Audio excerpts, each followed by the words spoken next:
Bonjour à tous, bienvenue sur Maison Ambre Podcast. Je suis Aude, sage-femme MSc, titulaire d'un master avec une expertise en recherche scientifique. Et à travers ce podcast, je partage des réflexions, des connaissances et mon expérience autour de la maternité. Je suis ravie de vous retrouver aujourd'hui pour un nouvel épisode. Aujourd'hui, on va aborder ensemble la sexualité après l'accouchement. Du coup, c'est un gros sujet, on en parle en tant que sage-femme avec vous et avec votre partenaire. Et vous allez en parler aussi avec votre médecin. Du coup, la première question, c'est quand peut-on reprendre les rapports sexuels après l'accouchement ? La réponse, c'est qu'il n'y a pas vraiment de délai universel obligatoire.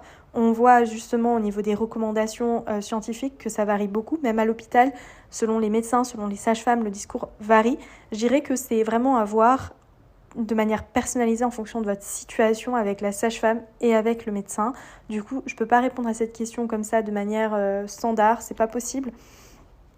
Et puis ça dépend de chaque femme. Certaines femmes ont besoin de se reposer pendant 6 semaines, le corps a besoin de cicatriser, etc. Donc tout dépend des situations.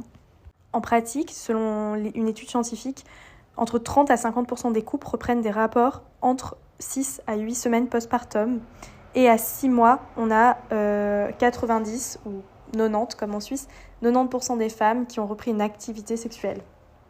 Est-il normal d'avoir moins de désir sexuel après l'accouchement ? Oui. C'est normal et c'est très fréquent. Près de la moitié des femmes, 46%, rapportent un manque d'intérêt pour une activité sexuelle à 6 mois postpartum.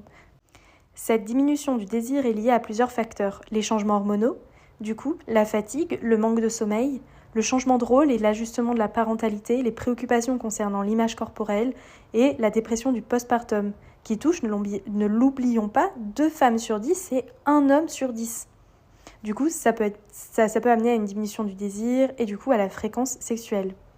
Les douleurs pendant les rapports sont-elles normales après l'accouchement ? Alors les douleurs sont fréquentes mais ne doivent pas être considérées comme normales à long terme. Environ 37,5% des femmes rapportent une dyspareunie, du coup une douleur pendant les rapports, à 6 mois postpartum. En cas de douleur, je vous conseille d'en parler avec votre sage-femme ou votre médecin. Pendant l'accouchement, il peut y avoir plusieurs types de traumatismes du périnée, comme l'épisiotomie, les accouchements instrumentaux, les déchirures du périnée de type 1, 2, 3, etc. Et du coup, ce que vous allez vivre pendant l'accouchement, que ce soit une césarienne ou un accouchement voix basse, et puis les déchirures qui vont être associées, vont avoir un impact du coup sur votre sexualité, forcément, et ça va demander juste un peu plus de temps. Parfois, c'est 2 semaines, 3 semaines, 4 semaines, 5 semaines, 6 semaines, voire plus. Et en fait, le plus important, c'est de s'écouter et d'en parler avec son partenaire, de ce qu'on sent, de comment on vit les choses. Enfin bref, la communication dans le couple, à ce moment-là, elle est cruciale. Du coup, comment traiter la sécheresse vaginale postpartum ? Donc, moi, je vous recommande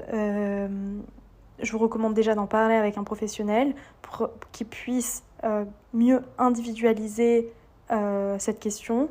Enfin, répondre mieux à cette question.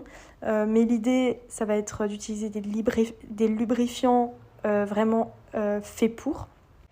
Je dirais que c'est très important à ce moment-là d'avoir vraiment tout le soutien de son partenaire. En tout cas, les études scientifiques sont unanimes. Elles montrent que le soutien élevé du partenaire est très important. Surtout qu'on a besoin d'avoir cette satisfaction relationnelle et que finalement, les 2 partenaires sont affectés souvent en postpartum.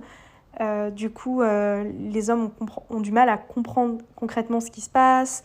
Puis, en tout cas, ils voient aussi sa femme qui est un peu plus proche du bébé, qui est peut-être plus fatiguée, plus énervée. Donc, à ce moment-là, ça va être vraiment la communication qui va être super importante et le soutien mutuel. Se dire, on soutient, on vit cette expérience à 2, à 100%. On a les professionnels qui sont là pour nous aider. J'ai ma sage-femme, j'ai mon médecin. Et puis, il n'y a pas de tabou, vous pouvez vraiment parler de tout, venir à 2 en consultation. L'idée, c'est vraiment que ça se passe au mieux pour vous, votre partenaire, votre bébé. Et l'idée, c'est que vous soyez heureuse, épanouie et que votre corps puisse récupérer le mieux possible. Je vous retrouve dans un nouvel épisode très prochainement et je vous dis à très bientôt sur Maison Ambre.